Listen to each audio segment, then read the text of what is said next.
Thank you, Mr. Chairman. I think it's important that we are clear about what's really going on here. Republicans are committed to eroding labor protections in this country, and they will do anything and use anything to that end.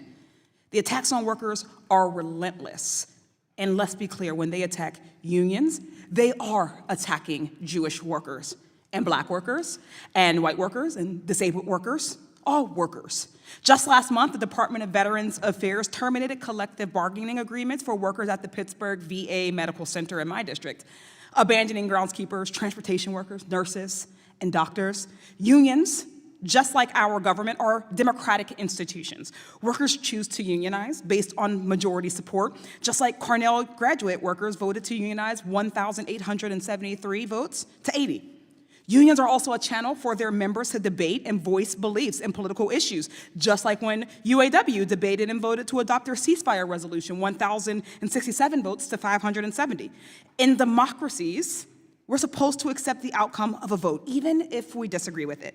As democratic institutions, unions bear responsibility for protecting their members from acts of hate, absolutely, while fostering environments for critical and constructive discourse. Because union members will never agree on every point, and they aren't meant to.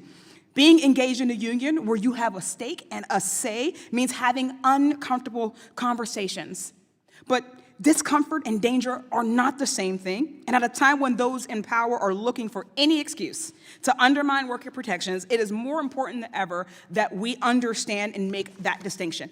Those of us who believe strongly in unions recognize that while organized labor may have had a complicated legacy, especially considering its history, dealing with and even excluding marginalized groups, that today they work to remedy that because they know, and we all know, that for marginalized groups, it is the #1 pathway to economic security and a place in the middle class.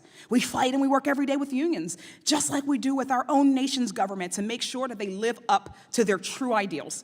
Unions are institutions that reflect the demographics and the diversity of our workplaces, and we have more work to do, just as we have more work to do to make our country that more perfect union. But there is no question that if we actually want workers to be protected, we need unions. And if we want unions to be equitable, we cannot ask them to be apolitical.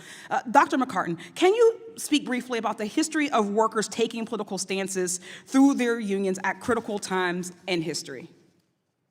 Thank you. Thank you, Congresswoman. I'm happy to. Unions from their formation in the United States have realized that they have to take political stands to effectively defend and advance the interests of their members.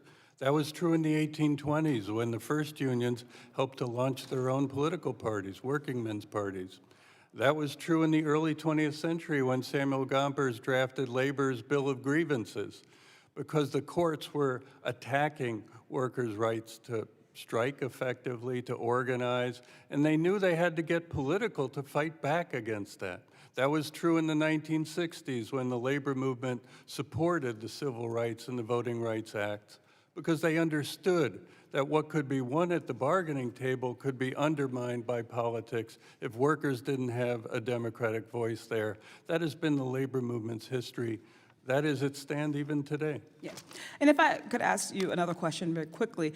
Historically, how has social inequality coincided with the strength or lack thereof of labor unions?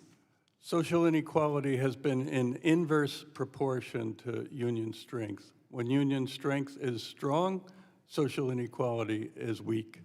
When union strength weakens, social inequality grows. That was true in the 1920s, when the labor movement hit one of its low points, inequality surged. After World War II, when the labor movement was strong, inequality dropped. Economists talk about the period of the Great Compression, because the poorest 20% of Americans saw their income rise most then.